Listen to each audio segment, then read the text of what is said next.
Pero mira ese negro que está ahí, ¿qué astas tiene tú? Madre mía.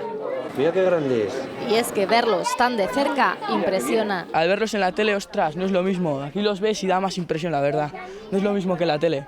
Solo de ver las astas tan grandes que tiene me impresiona mucho. Son grandes, desde la foto se ven más chicos, pero bueno, a ver qué tal en el encierro. De momento se puede ver a las 4 ganaderías que ya han llegado a Pamplona: José Escolar, Cebada Gago, Puerto de San Lorenzo y Jandilla. Pues a mí me da mucha pena porque yo los he visto en la ganadería, en el campo, y cómo están allá plácidamente, y aquí también están plácidos y claro, lo que les espera. Todos los años venimos y les gustan. Me gustan mucho los toros, así que no me dan miedo.